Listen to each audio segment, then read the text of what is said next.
زه حیران شوم چې چا ورته څه ویلي دي او دا خبره ما ته په چغو چغو باندې وکړله، په چغو چغو باندې چې خلک راغونډ شول.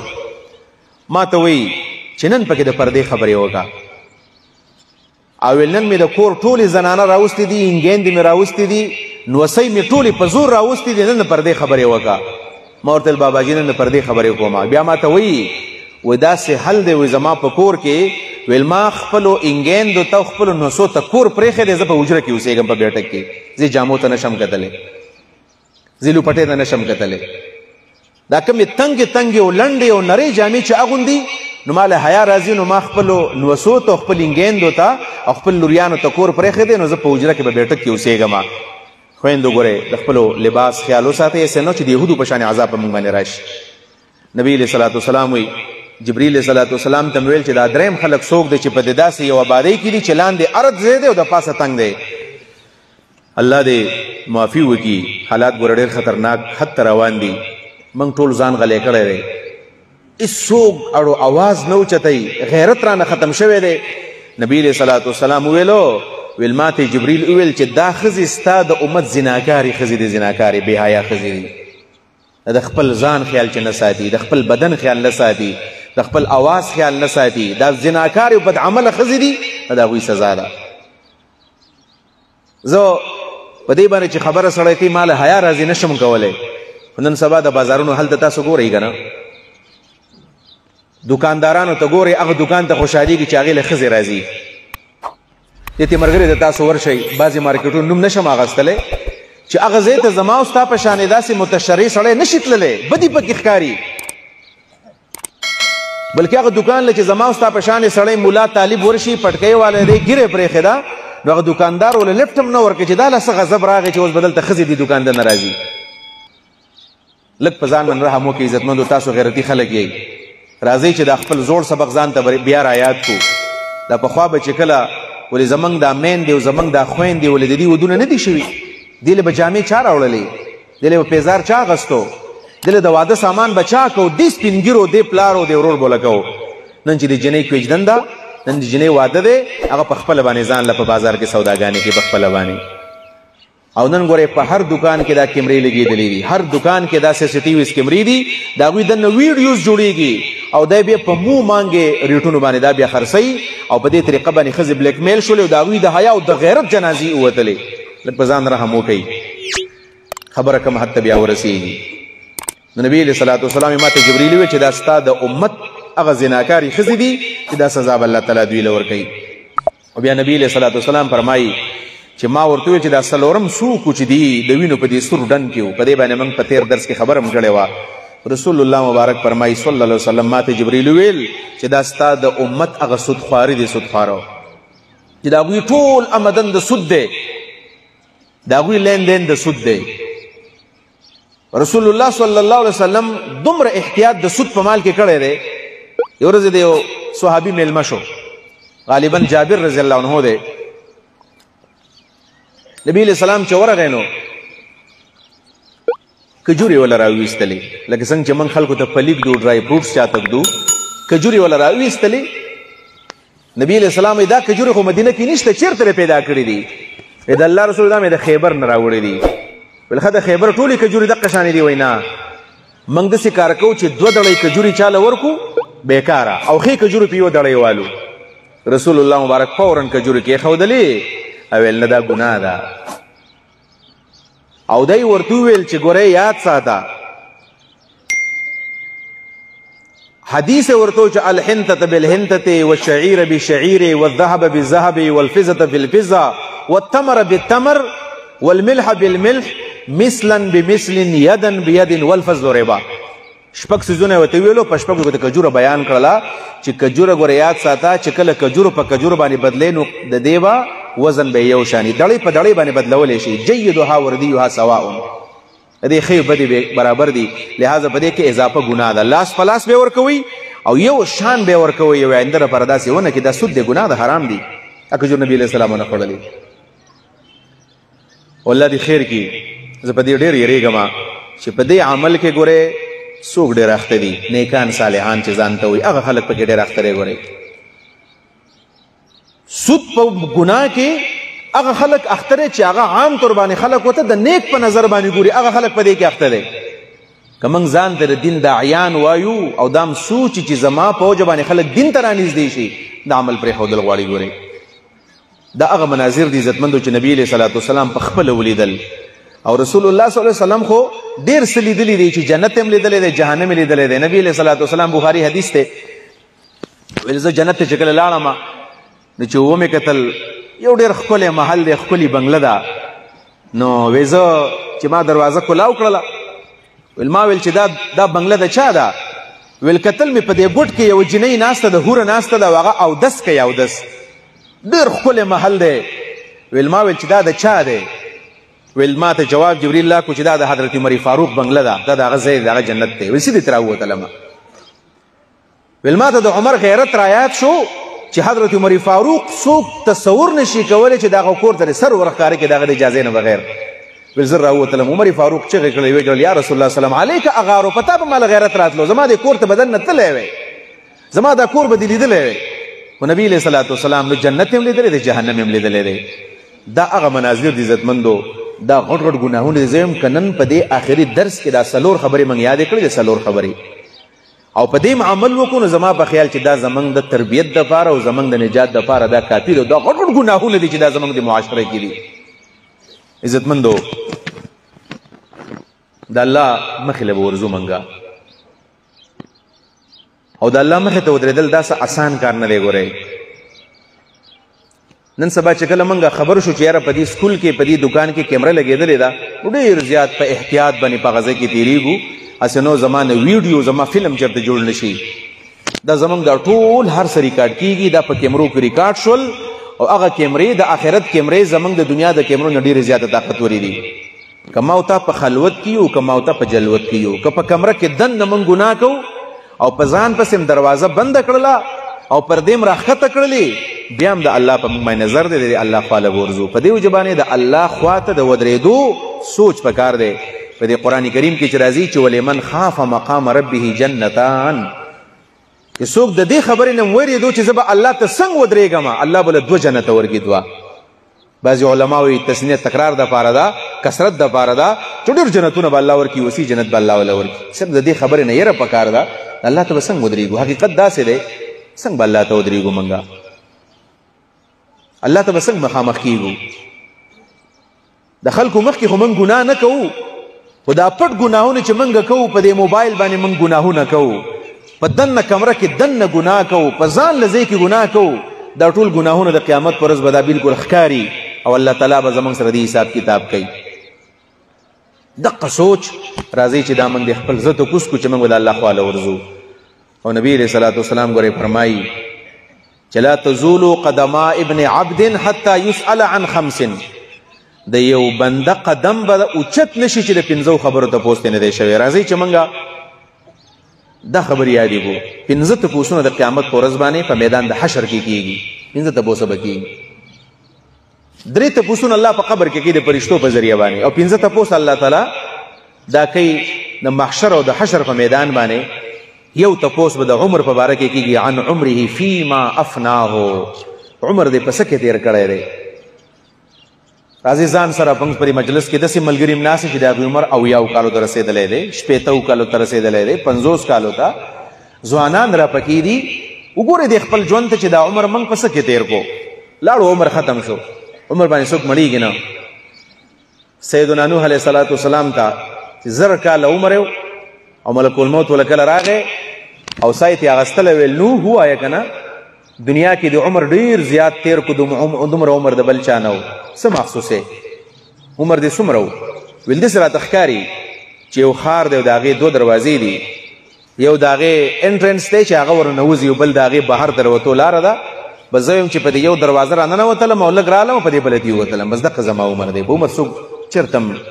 نه مړېږي. لہذا د عمر باره کې به تپوس کېږي. نو ماښام چې کله موږ سملو نو لږ درې خپل عمر سوچ پکار دی چې زه داسې وم ماشوم وم، بیا ځوان شوم، بیا بوډا شوم، اوس زما آخري منزل پاتې دی، مرګ دی او د قبر دور ګزیږم، او دلته به زما د عمل پته لګي چې زما په عمل کې څومره زور و چې ماله نجات راکوي که نه راکوي. د عمر تپوس به کېږي. دویم تپوس بکیږي د ځوانۍ عن شبابه فيما ابلاه ځوانۍ تپوس بکیږي چې دا دې پسه کې زړه کړله ځواني زړیږي عمر ختمیږي خو ځواني زړیږي دا ډېر لږ ټایم د ځوانۍ دی لږ ټایم دی و دا د جمعې مازدیګر دی سړی په پوه نشي چې کله ځوان شوم کله بوډا شوم ځکه د ځوانۍ دا اوقات او د ځوانۍ چې دا کوم ټیمونه دي دا ډېر خوندور دي لہذا خاص کر خپل ځواني د الله په دین کې تېرول چې کله د ګیره توره ده او په دې وخت کې د دین خدمت کې په دې وخت کې پېشمني پاسېږي تهجد کې او په دې وخت کې الله خوشحاله کې نو نبی علیه صلات وسلام طریقه همدقه ده سعدي بابا چې وایي چې در جوانی توبه کردن شی و یې پیغمبریست وقت پیری گرگ ظالم می شود پرهیزگار چې په ځوانۍ کې توبه ایستل د پیغمبرانو طریقه ده ځوانۍ کې سړی پاک خون خدا کې چې ځواني او خپل طاقتونه بحال ساتلی ځوان دی خپل جنسي قوتم بحال وساتي او خپل جسمانی قوتم بحال وساتي خپل نظرم کنټرول وساتي خپل غوږونم کنټرول وساتي خپل خپیم کنټرول وساتي خپل دل او دماغ بالکل محفوظ وساتي دا چې کله بوډا کېږي نو دا به ټول عمر ځوان وي خوشحاله وي چې ځواني مې د الله په دین کې تېره کړې ده د ځوانۍ تپوس به کېږي وعن شبابه فيما ابلاه وعن ماله من اين اكتسبه دریم تپوس به د مال کېږي ګورئ په مال باندې سوچ پکار دی چې مال مې څنګه ګټلی و په کوم ځای کې مې پیسې ګټلې وي نن سبا د مال هیڅوک پروا نه کوي ځکه موږ هیڅوک دا سوچ نه کوو چې مال له حلال ګټل هم شته زه په یو خاص ډپارټمنټ باندې اعتراض نه کوم چې خاص شعبه کې څوک حرام خوري اوس یو واقعه راته رایاده شول نو زه به ذکر کما د یو پرنسپل واقع بیانوم ما ته یو پرنسپل واقع بیانوله د خپله واقعه چې موږ ته دا استادان څومره پاک ښکاره کېږي دا د پاکو خلکو عمل دی نو هغه کوم چې موږ ته په غلط نظر ګورو د هغوی به څه حالي او آخرت له به ورځو موږ د الله خواله به ورځو وی زمونږ چېرته په دې ایبټ آباد کې د پرنسپلانو سیروزه یو میټینګ و ویل موږ ولتلي وو او ما ګاډی بولی نو زما سره په ګاډي کې 2-3 پرنسپلان تلي وو د هغوی اړو پیسې نه وې لګېدلې خپل ګاډی مې بولی هلته چې کوم میټینګ وشو نو دا 3 ورځې تللو راتللو دا ټي او ډي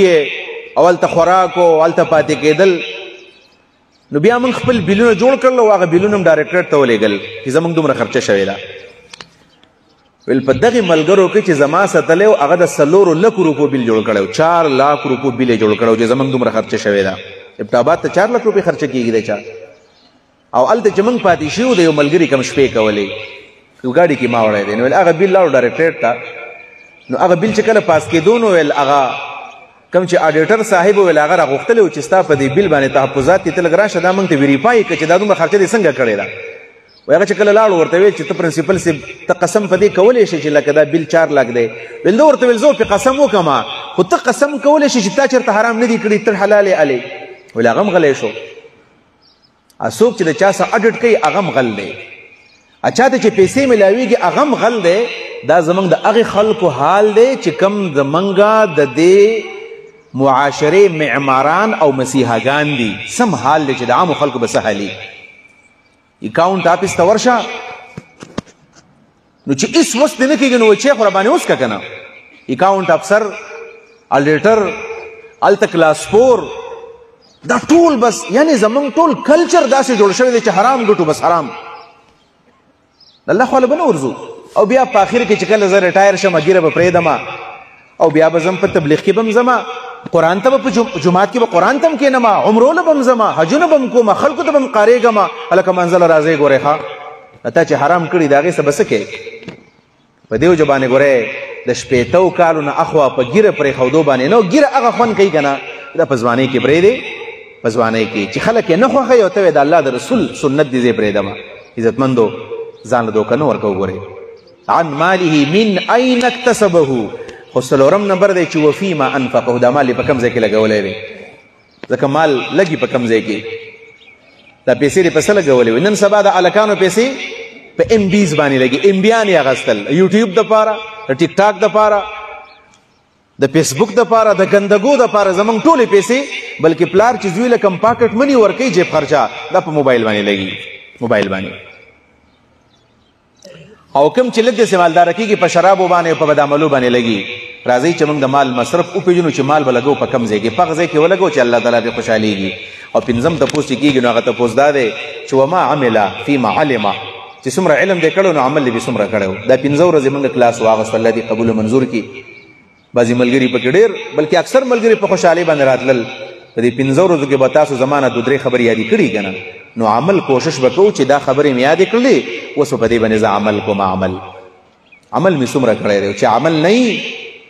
نو قرآن کریم کې د داسې علماو مثال او تشبیه د خرو د سپو سره ورکړلی شوې ده چې علم ورسره شته او عمل پرې نشته. الله تعالی فرمایي مثال یې د خر او د سپي دی، چې د ځان نه موږ خر او سپي جوړ نه کړو بلکې موږ عمل ته ځان تیار کړو. عزتمندو، د رسول الله صلی الله علیه وسلم بشماره فرمودات او بشماره ارشادات دا موجود دي د جنت په حواله سره، د جهنم په حواله سره.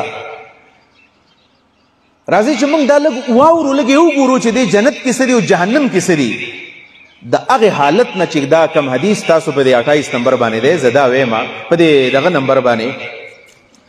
صفحه نمبر 24 باندې دی، 24 باندې دی حدیث دی. تاسو که دا راواړئ دا حدیث ته زه ویمه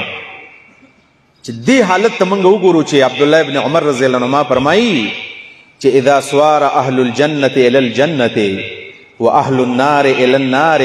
جيء بالموت حتى يجعل بين الجنة والنار ثم يذبح ثم ينادي مناديا اهل الجنة لا موت، مناد يا اهل الجنة لا موت يا اهل النار لا موت. دې حدیث مطلب دی، دې مطلب دا دی چې جنتیان جنت تلال شي او جهنميان جهنم تلال شي. نو ينادي منادن، یو منادی به آواز وکي چې اے جنتیانو اے جهنميانو واورئ، مرګ مې راوستو ګورئ ورته د جنت او جهنم په دې منځ کې به دا مرګ حلال شي. او نبی علیہ الصلوۃ والسلام دا فرشتہ به آواز کوي چې خلود فلا موت، خلود فلا موت. بس مرګ ختم شو،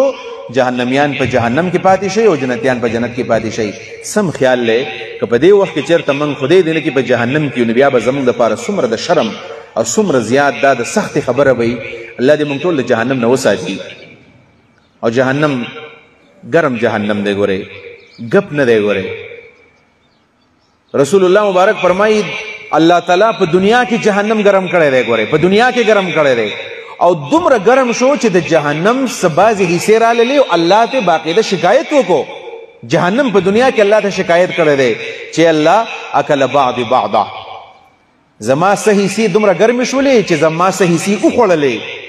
نو الله تعالی ورته اجازت وکړو چې ته په کال کې 2 ساګانې اله، یو سا په جمعې کې اله او بله سا په اوړي کې اله. نو په دې اوړي کې دا بړا سره بار کړي نو سخته ګرمي ده، او په دې جمعې کې راکاږي نو یخني شي. بیا دغه جهنم اثر په دنیا باندې کېږي، په دنیا باندې دې قبر له وتلل دي. الله دې هغه حالت راولي. حدیث مبارک کې راځي چې کله د سوال او جواب نه د انسان وزګار شي او د سوال او جواب کې کامیاب شي. رب دې څوک دی؟ الله مې رب دی. پیغمبر دې څوک و؟ محمد رسول الله مې پیغمبر و. دین دې کم یو؟ اسلام زما دینو. په دې دوران کې دا به ورته وایي چې بس ته وده شه. وایي د حدیث د مشکات کې راځي وایي د مازدیګرۍ ټیم به ورته ښکاري لکه څنګه چې د انور راوخوتو داسې د انور مزه کوي، داسې د انور پرېوځي دا زړی مازدیګر شي. وایي په دې دوران کې په دې قبر کې به دته دا کیفیت جوړ شي چې د انور پرېوځي. ویل دا به ورته وایي چله ما پرېږده، ویل مونځ رانه قضا کېږي، مازدیګرۍ مونځ دی نور پرېوتو. وایي دا سړی به ورته وایي، هغه فرشتې به ورته وایي چې نه دا دنیا نه ده، دا اوس دا مرګ په تا باندې مرګ راغلی دی، ته په قبر کې په تا باندې منځونه نشته، اوس ته وده شه په ارامۍ، نم نم که نومت العروس، څنګه چې ناوې وده کېږي دقه شانې ته وده شه. و دا به ډېر خوشحاله شي. الله یې دا زیری په موږ ټولو باندې وکړي. دا څومره چې زما ورونه مسلمانان او خویندې راغلي دي، الله یې دا زیری په ټولو باندې وکړي چې دا فرشتې راته وایي چې د ناوې په شانې وده شه چې لا یوقظها الا احب اهله، چې په دې ناوې باندې صرف خپل محبوب او خاون آواز کوي. یعنې څوک ناوې ته آواز نه کوي چې راپاسېږه ناوخته دی، خپل خاون یې راپاسوي، خپل محبوب د پیغمبر په آواز به راپاسېږي چې راپاسېږه او د حوض کوثر اوبه درته تیارې دي راپاسېږه دا وڅښه. الله یې دا زموږ نصیب کړي.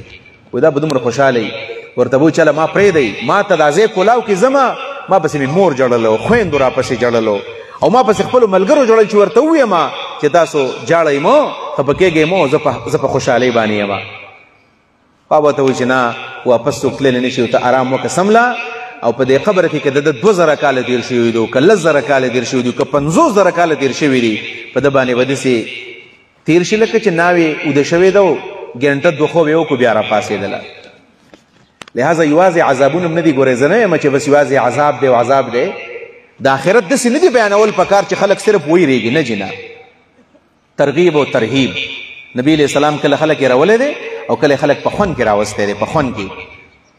د الله جنتونه هم ډېر پراخه دي. رسول الله مبارک فرمایي رسول الله صلی الله علیه وسلم په جنت کې داسې ونې شته چې یو شهسوار په تیز رفتار اس باندې کیني او 1000 کاله منډه ووهي د هغه ونې سوری به نه ختمېږي. داسې ونې هم پکې شته دی، خوشحالۍ هم پکې شته دی. خو تیاری بلال رضی الله عنه هغه وفات کېدو. چې کله وفات کېدو نو ښځه ورته ناسته ده، بچي ورته راغونډ شوي دي، د بچو پلار مري، د بلال 3 ښځې دي. بلال چې کله د ځنکدن د جټکو ونیو او د ښځې ورته کتل د خولې نه یو تیزه چغه وختله، وا کربا هی مصیبته، لکه ښځه په ځان باندې راکېږي، زه خو کونډه شوم، دا بچي مې یتیمانان شو څه به کومه. وی بلال ورته وویل داسې وخت دی خلکو تېره کوي، داسې وخت تېر کوي. خو داسې ورته وکتل او ویې خندل، وایي دا ته څه وې؟ وا کربا څه مصیبت په ما روان دی، وا توربا خوشحالۍ راورسېږه، زه خوشحاله یم. دې ښځې ته وایي خوشحاله شه زه روان یم. نو ښځه ورته وایي ته خو ډېر ناشنا سړی، څنګه زه خوشحاله شم؟ ته رانه وفات کېږي، قبر له روانې، زما بچي به یتیمانان شي، زه به کونډه شمه. نو بلال ورڅه جواب ورکوي؟ چې چا په دنیا کې وخت تېر کړی نو بلال جواب ورکوي، وایي ځکه خوشحاله یم چې زه کنډر ته نه ځم، زمونږ خو خیال دا چې دا قبر یوه کنده ده. نه کنده نه ده، یوازې روضة من ریاض الجنه، دا د جنت د باغونو نه یو باغ دی. حفرة من حفر النیران، د جهنم د کندو نه کنده د دواړه دي. نو حضرت بلال ورته وایي ځکه خوشحاله یم چې غدن القى الاحبه محمدا وحزبه صلی الله علیه وسلم. زه چې وفات کېږم سبا د خپلو دوستانو سره میلاویږم. غدن القى الاحبه، دوستانو سره میلاویږم. دا دوستان مې څوک دي؟ محمدا وحزبه، د رسول الله سره او د هغه د ملګرو سره میلاویږم. چې مرګ راځي نو ډېر خفه کېږئ ما، زمونږ ملاقات به د جناب نبی کریم صلی الله علیه وسلم سره کېږي. دا زمونږ عقیده ده چې کله د چا نه ساه وخېږي د ده دا روح چې کله نیک دی بره ځي او چې کله بد عمله دی لاندې ځي، خو چې بره کله لال شي هلته نبي علیه صلات وسلام روح دی، د آدم علیه السلام روح دی، د ټولو پیغمبرانو روحونه، د ټولو صلحاو صحابو روحونه، دا څومره چې په تاریخ کې نیکان تیر شوي دي ټول به هلته زمونږ د هغوی سره ملاقات کېږي. د دې خلکو نه هلته خلک ډېر دی، یوازې کېږو نه، لږ په ځان محنت پکار دی. دا مناظر حدیثو کې راغلی دي، حتی چې حدیث د مشکات کې خو کتاب الجنایز کې دا هم راغلی دي چې رسول الله فرمایي چې کله دا روح بره لاړ شي وایي هلته ته دا روحونه راجمع شي، دا خپلوان یې راشي، که مور پلار یې مړی هغه هم وله راشي. وایي تپوسونه ترې شروع کړي، وایي فرشته ورته چې بانصاف ولګې پرېږدی ستړی دی چې دا ساه خو والي که نه، و دا ټول ورته راغونډ شوي ناست یې ورته چې څوک نوی راغلی دی. او د هغې نه پس دا چې کله دا ساه کیني او په آرام باندې شي نو بیا دې خلک تپوسونه کوي څنګه چل دی، زمونږ کلی څنګه و، پلانی څنګه و، حالات څنګه و، دا ورته ټول حالات بیا بیان کړي. نو دا ګپ نه دی، د مرګ نه پس ژوند حق دی، د قبر ژوند هم حق دی، د آخرت ژوند هم حق دی. د الله خواله به موږ ورځو، الله به زموږ سره موږ د ژوند حساب کوي، زموږ سره د خپل مال، د ځوانۍ، د عمر، دا ټول اډډ به الله زموږ سره کوي. لهذا د هغې دپاره تیاری پکار دی. الله دې موږ د عمل کول توفیق راکړي. الله رب العالمین فرمایي دې آیتونو ته وګورئ ولا تحسبن الله غافلا عما يعمل الظالمون. البته بعضې خلک هغه په دنیا کې ډېر زیات د ظلم شکاري، که د چا په کوټه کې ناست دی هغه ورسره زیاتی کوي، یا قوم یې کمزوری دی طاقتور قوم ورسره زیاتی کوي، د چا سره دشمني ده د هغه جواب نشي کولی، نو دته وایي صبر وکړه ورځ را روانه ده، الله غافل نه دی، دا هر څه ویني. قیامت کې به الله ظالم له بدل ورکوي، ظالم له به الله تعالی بدل ورکوي. ظالم نه خلاصېږي. ګورئ الظلم ظلمات یوم القیامه، ظلم به د قیامت پر ورځ باندې تورې تیرې وي. الله وی لا تحسبن الله غافلا، ګمان مه کوه په الله باندې د غافل، عما یعمل الظالمون، د ظالمانو د عمل نه. ظالم چې کوم عمل کوي الله غافل نه دی، الله ورته ګوري. انما یؤخرهم لیوم، یقینا الله وروسته کوي دوی لره هغې ورځې ته، د هغې ورځې حساب ته تشخص فيه الابصار چې کولاو براوزی په دې کې سترګې به کولاو پاتې شي سړی چې کله یریږي نو بیا خوب نه ورځي محتوعینا منډې به وهي د ډېر هیبت د وجنا مقنعي رؤوسهم سرونه به برنیولي وي ګوري به چې عذاب را باندې څنګه رانازلېږي لا يرتد الیهم طرفهم د تبخپل نظر نه واپس کیږي د دې نظر نه واپس کیږي څه مطلب دی یعنی په نظر کې چاته به کتې نشي ټول بره به ګورې لاندې به چاته نشي کتلی وافئدتهم هواء زړونه به خالی وي زړونه به هوایي یعنی خالی وي سوچ فکر به پکې نه وي دقه یو سوچ وي چې کم طرف نه عذاب را روان دی وانذر الناس خلق وی روا یوم دغه ورځ نه یأتیهم العذاب چې عذاب به دوی لراشي فیقول الذین ظلموا ظالمان به وایي ربنا ای زمونږ ربا اخرنا الی اجل قریب مونږ رستو کا نږدې نیټې ته زمونږ دا ټیم لږ رستو کا دا د مرګ ټیم دی نجب دعوتک مونږ بستا دعوت قبول کو ونتبع الرسل د پیغمبرانو تابعداري به وکړو الله به وایي چې نه واپس تللی نشي اولم تکونوا اقسمتم من قبل ولتاسو مخکې قسمونه نو کړي چې مالکم من زوال نشته ستاسو چې ستاسو دپاره بس زوال نه تاسو خیال چې عمر ټول عمر دی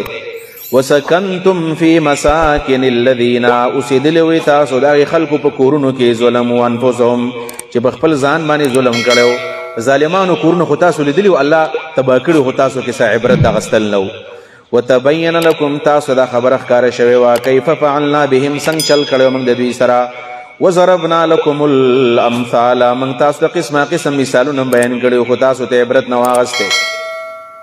وقد مکروا مکرهم دی د دین خلاف خپل چلونه جوړ کړي وعند الله مکرهم د الله سره د دې د مکرونو زوالو وعند الله د الله سره مکرهم د دې تدبیرونو د دې د تدبیرونو ناکاره کول د الله سره الله ناکاره کړل وإن كان مکرهم یقینا هو مکرونه د دوی لتزول منه الجبال چې را رغخته وي د دې په وجه باندې غرونه دومره کلک کلک تدبیرونه به د اسلام خلاف کول کدی د غر خلاف کړی وي قریب دی چې دا غرم را پرېوتی وي فلا تحسبن الله ګمان مکو په الله باندې مخلف وعده رسله چې د پیغمبرانو څخه کومې وعدې کړي د هغې مخالفت به وکړي ان الله بشک الله تعالی عزیز زورور دی ذو انتقام بدل اخیستو والا دی یوم داسې ورځ را روانه ده تبدل الارض غیر الارض چې دا ځمکه به په بله ځمکه باندې بدل شي والسماوات اسمانونه به هم بدل شي وبرزوا لله الواحد القهار مخامخ بشي الله تا چې یو دی زورور دی وتر المجرمین مجرمانو ظالمانو ته به ګورې یومئذ په دغه ورځ باندې مقرنین فی الاسفاد چې تړلی شوي وي په زنځیرونو کې په زنځیر کې به جهنم ته الله اچوي سرابیلهم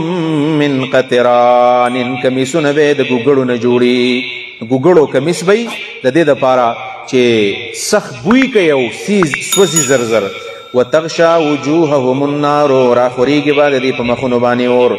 لیجزی الله دې دپاره چې الله سزا ورکړي کل نفس هر انسان ته ما کسبت د خپل عمل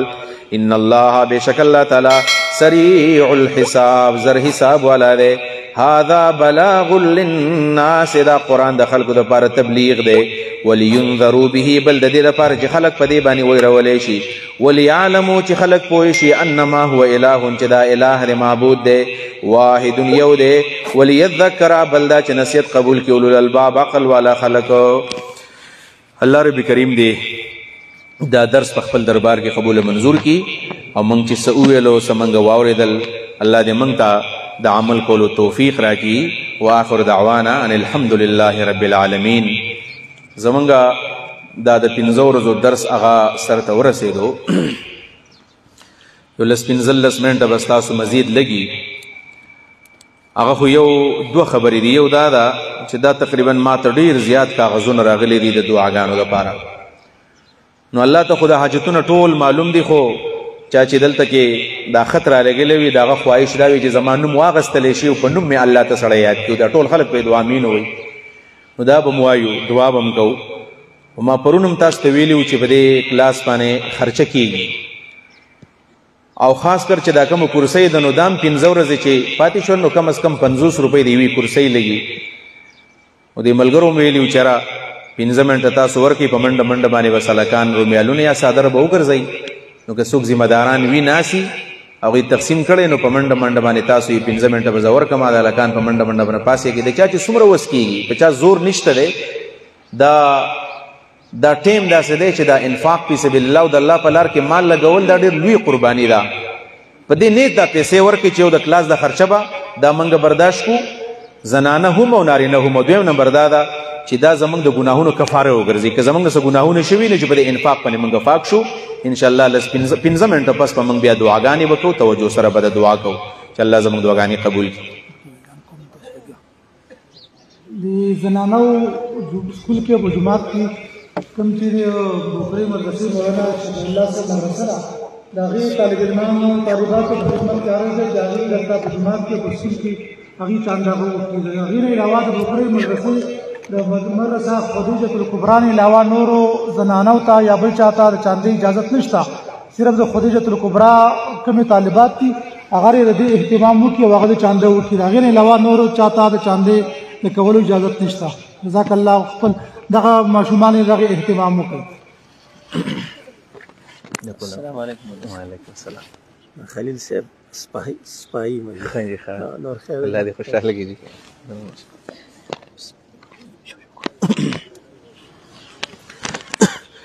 دویم درخواست مې دا دی چې د فهم قرآن کلاس کې دا خیری دي چې زما په شان ګناهګار ته به کې الله تعالی دا موقع ورکړي چې وختي را پاسېږي نو تهجد پکې وکړي 2 رکعاته لمونځ پکې وکړي د دې کلاسو یو فایده دا ده چې دا موږ کوم معمول جوړ شوی دی او دا وختي د پاسېدو نو دا معمول مه خرابوئ چې دا کال له بیا په دې ځای کې کله کلاس کېږي چې د کاله پورې زموږ دا ټایم ټیبل برابري او موږ وختي پاسېږو په خپله باندې د وختي پاسېدو دارنګې د خپلو بچو دا د وختي پاسېدو د عمل موږ جاري وساتو نو دا کلاس په زموږ دپاره د خیر ذریعه وګرځي او بالفرض که داسې وي چې 15 ورځې پاسېدو په ټایم باندې یو تهجد هم وکړل او سارې مونځ هم په جمع وکړو خو سبا بیا موږ فرض مانځه ته نه پاسېږو نو ګوره د دې کلاس بیا هېڅ خیر نشته دی خیر به هلی چې موږ ځان عادت کو دقسې موږ د خپل ځان وساتو موبایل هم په ټایم لګولی و الارم به هم لګولی و ریماینډر هم ځان ته لګولی و او موږ به په ټایم باندې پاسولو نو دقه شانې په ټایم باندې پاسېدل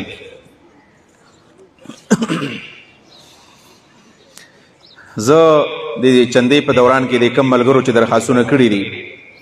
نو د هغې به زه نمونه والمه نمونه اخیستو ته هېڅ داسې ضرورت نشته دی الله زموږ په سینو باندې خبر دی خو یو بیا انسان تسلي کېږي بل دا چې موږ به الله ته وریاد کړو چې الله د دې خلکو دپاره موږ سوال کوو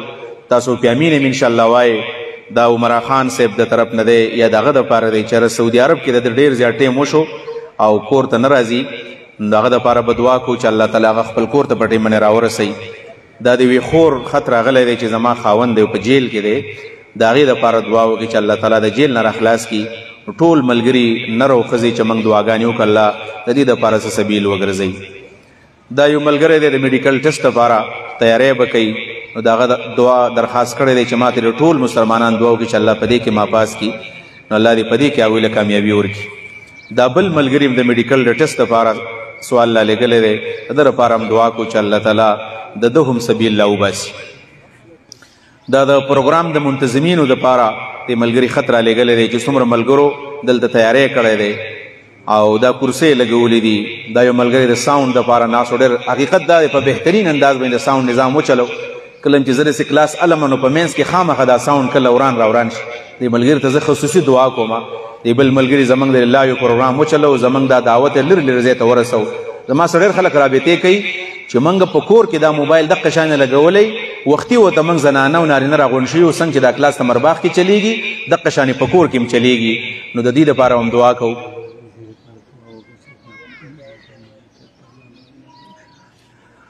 جی د دې حاجي صاحب او دارنګې نور والدینو هم دا درخواستونه کړي دي چې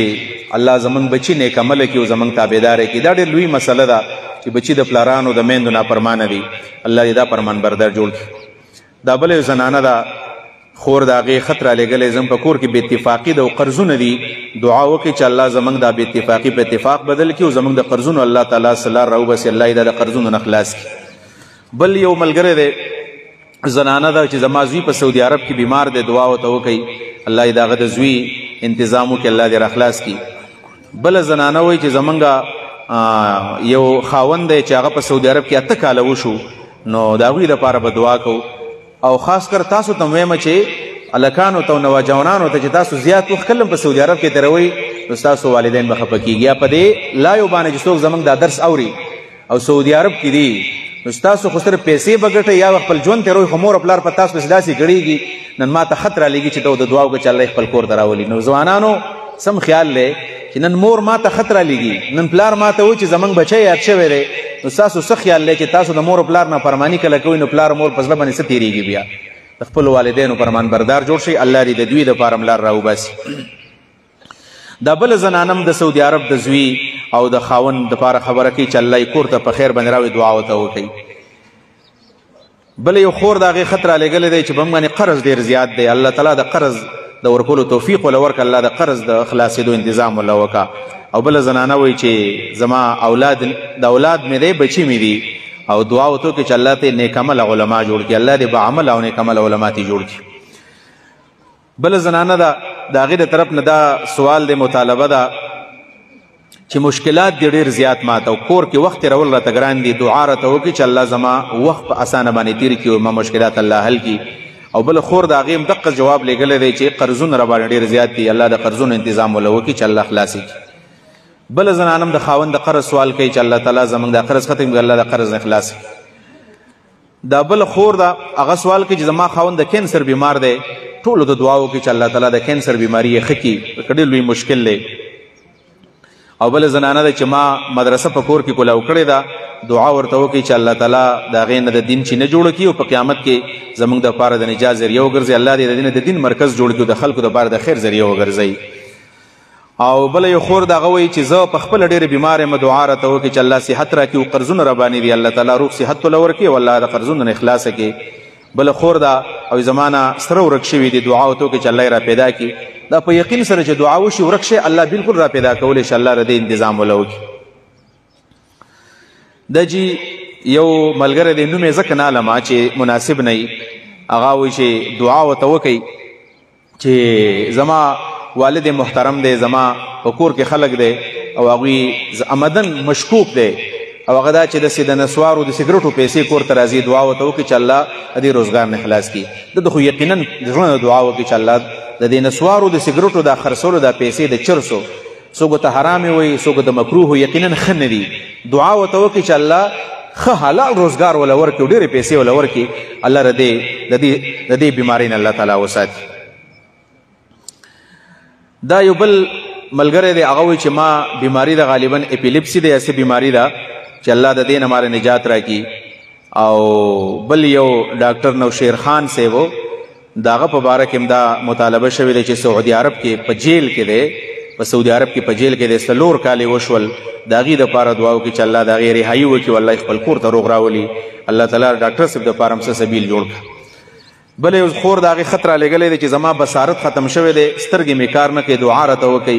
الله تعالی موږ سوال کولی شو شفا ستا په لاس کې ده الله دې زنانه نظر را واپس کا بل یو ملګري سوال کړی دی د الله نه سوال کوي چې والد سے مې د فالج بیمار دی دعا ورته کوي الله العالمین د دې ملګري والد سے د فالج نه ښه کړي بل یو ملګری دی حیدر په نوم باندې وایي چې ما ته دعا کوي الله العالمین د ده حاجتونه پوره کړي زمونږ مولانا امجد الرحمن صاحب هغه دلته کې ناست دی او تیر وخت اکسیډنټ کړی و ډېر لوی تکلیف ورته رسېدلی و الله دې هغه له هم روغ صحت ورکړي او ریګولر درس ته راغلی دی په دې بیمار وجود باندې او چې زه په خپله باندې بیمار یم والده مې بیماره ده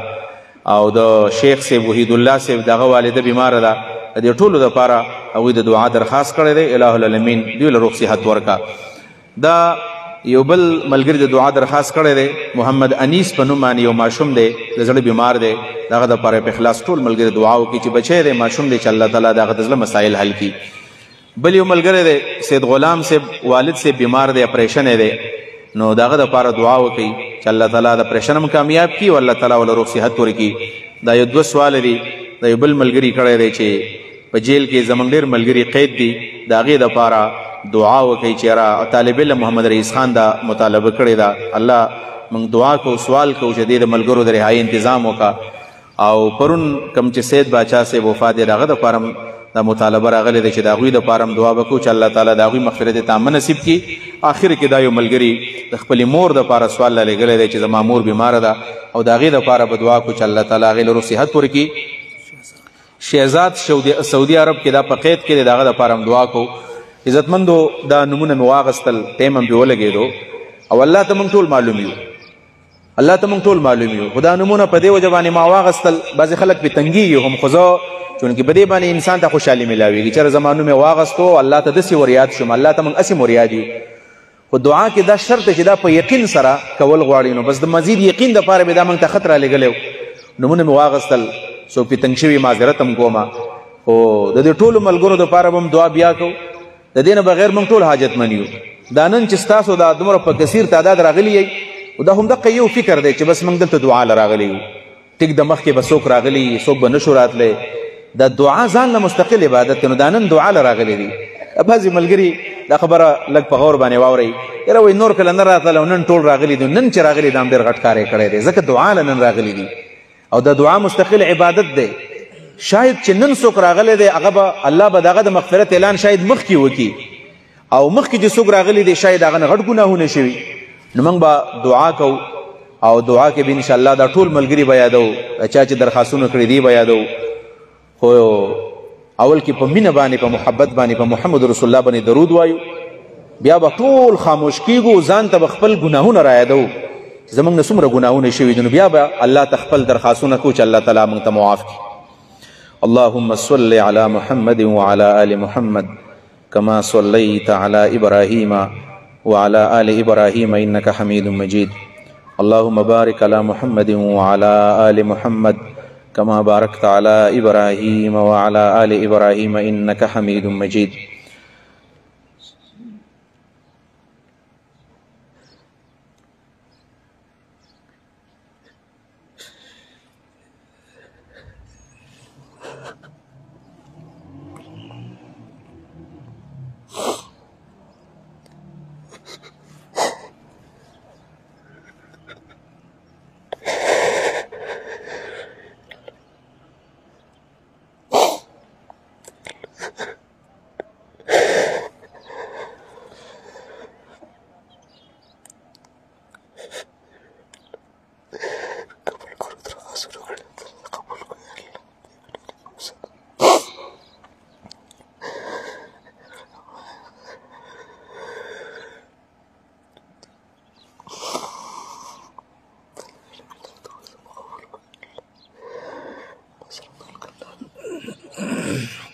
الحمد لله رب العالمين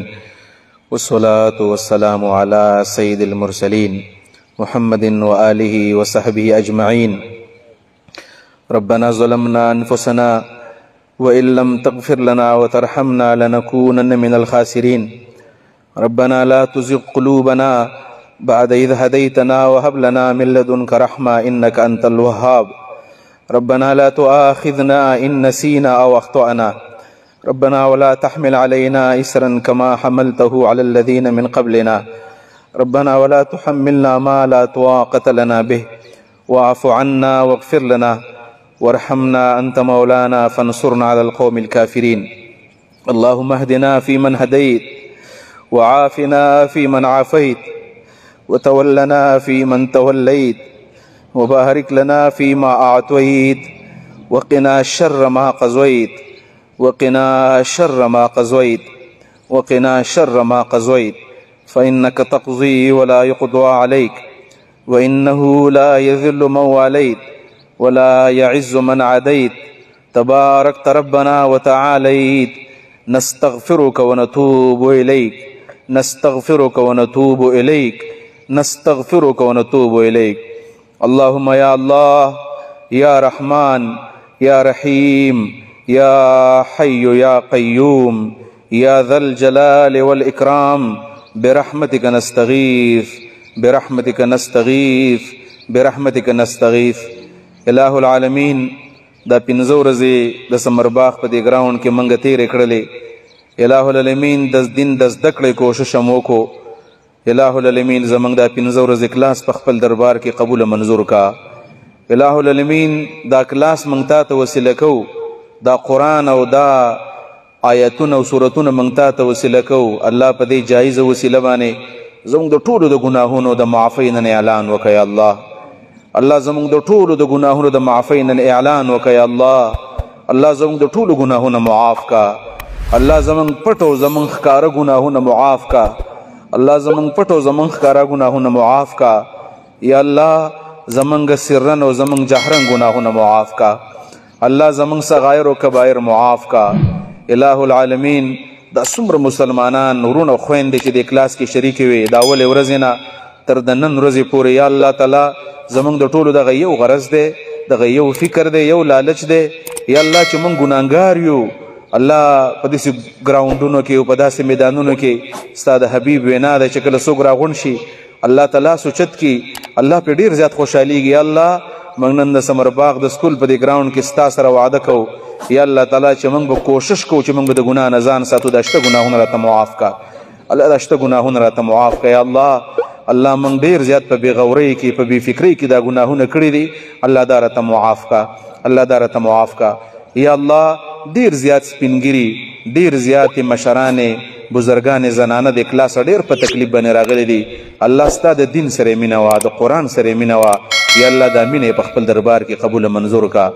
الہ العالمین ډیر بیماران په دې کلاس کې حاضرو، سپینګري په لختو باندې راغلي دي، بیماران پکې راغلي دي. الہ العالمین دغه بیماری ورلخې کا یا الله. د بیماری ورلخې کا.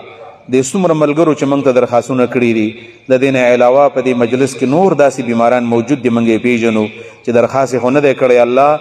هغوی دا خطونو والا درخواستونو والا الله د چا چې څه قسمه مطالبه ده، څه حاجت دی، الله د غیبي خزانو نه ولې پوره کړي الله. الله څوک بیماران دي شفای کامله ولا ورکا. الله څوک په غټو بیمارو کې اخته دي، بعضې ملګري په کینسر بیمار دي. الہ العالمین د دې موذي مرض نه خلاص کا. الله موږ د لا علاج بیمارو نه وساته. الله د لا علاج بیمارو نه وساته. دلته څوک بیماران دي، په کورونو کې څوک بیماران دي، الہ العالمین شفای کامله ولا ورکا. الله په دې کې د چا که د اولاد دپاره سوال کړی دی، په من کې څومره بې اولاد دي، الله دا د دعا ځای دی. الله ډېر زیات محبوب وخت د سحر او په دې ټیم کې الله ته سوال او دعا قبلې. الہ العالمین په من کې څوک بې اولاد دي، الله نیک عمله صالح اولاد ولا ورکا.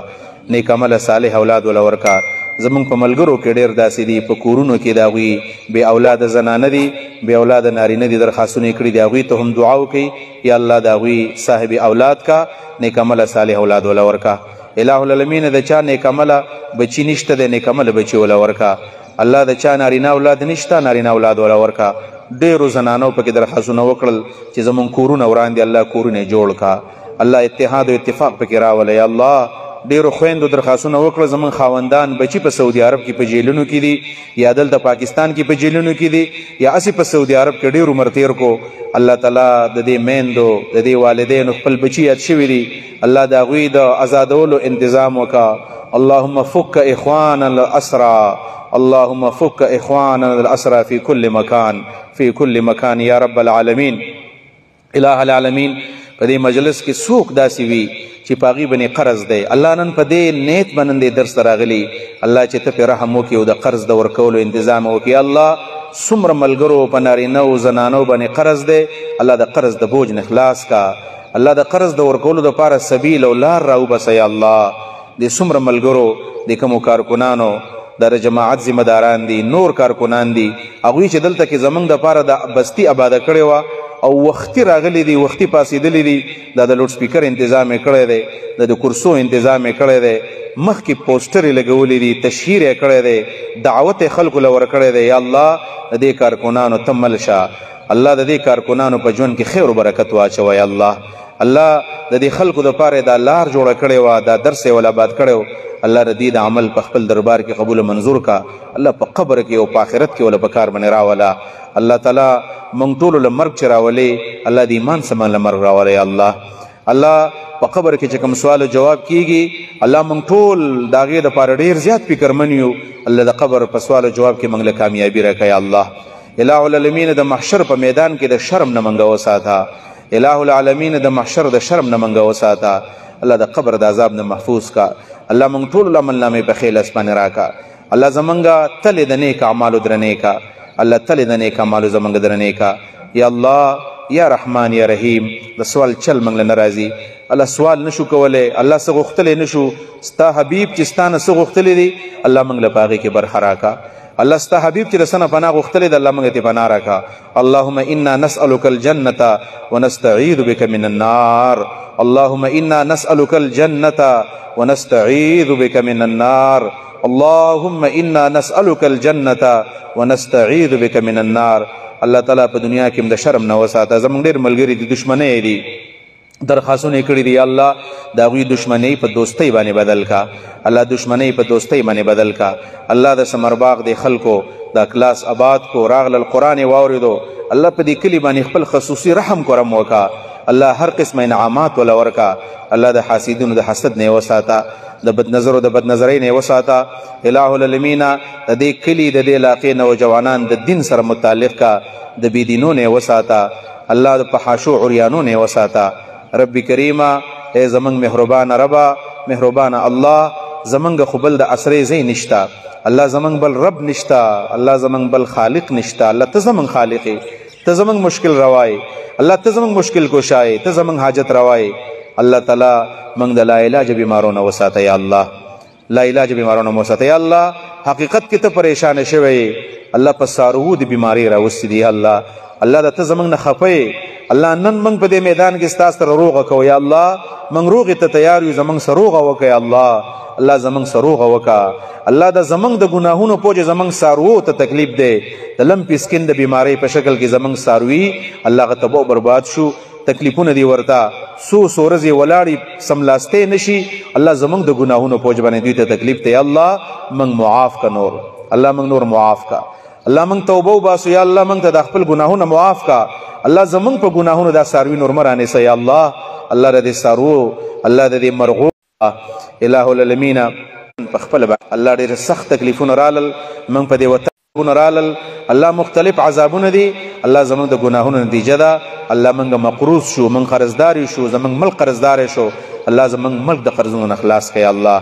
الله تعالی یو ځل بیا په دې کې داسې ورانه شروع ده بدامني پکې راغله یا الله زمنګ ملک چې څنګه ته په امن کې وساتو الله دقه شانی په امن کې وساته الله دقه سي په امن کې وساته الہ العالمین دا وطن پاکستان چې د کوم مقصد د پاره آزاد شوی چې په دې کې به د شریعت نظامی په دې کې به د قرآن او د اسلام نظامی الله زمونږ په ژوند کې په دې پاکستان کې اسلامي نظام راولا الله زمونږ په ژوند کې په دې وطن کې شریعت راولا الله ظلم نه بچ کا د بيدینو نه بچ کا الله مونږ ټول خوشحالیا نه راکا الہ العالمین ډیر مسلمانان به مونږ ته خطون را لګلې دي یا ناس په دې مجلس کې لاسونه اوچت کړی دي الله پزړه کې چې څه قسمه خواهش ته نن دې درس ته کم خواهش راوړې ده الله غو خواهشات ته پوره کړي الله هغه خواهشات ته پوره کا اخر کې خپل ځان تم دعا کو خپل والدینو ته الله زمنګ ګناهونه معاف کا الله په موږ باندې رحم کرم وکا زمنګ والدین چې کوم وفات دي الله تعالی غریق رحمت کا کوم استادانو چې موږ دین یاد کړی دی الله کوم چې ژوند دي په عمر کې خیر او برکت واچوا الله کوم چې وفات دي الہ العالمین د هغوی درجات بلند کا د مجاهدین اسلام حفاظت وکا د دینی مرکزونو حفاظت وکا د مدرسو جماعتونو حفاظت وکا د علما او طلبا او صلحاء الله د هغوی حفاظت وکا کوم بزرگان چې په دې تبلیغی گشتونو کې روان دي کوم بزرگان چې هغوی په بهر ملکونو کې دي د دعوت تبلیغ په خاطر باندې ګرځي الله تعالی خلق له قرآن او حدیث خلق ته خیر الله د هغوی حفاظت وکا الله زموږ د ټولو ناراضي شه الله د پیغمبر علیه الصلاۃ والسلام سره او د نور انبیاء سره زموږ گاوند نصیب کړي الله الله د صحابه سره لګاوند راکا د نبی علیہ السلام په شفاعت کې موږ ټول له سره کوي الله الہ العالمین د نبی علیہ السلام په لاس باندې زموږ د ټولو د کوثر جام نصیب کا الله دنیا نیم چې کله بوزي نو الله د ایمان سره بوزا د سعادت ژوند او د شهادت مرګ زموږ نصیب کا او کله چې بوزي الله تعالی د کلمه زموږ په خپل جاری وساته چې اشهد الله اله الا الله واشهد ان محمد رسول الله وصلى الله تعالى على خير خلقه محمد وآله وصحبه أجمعين برحمتك يا أرحم الراحمين.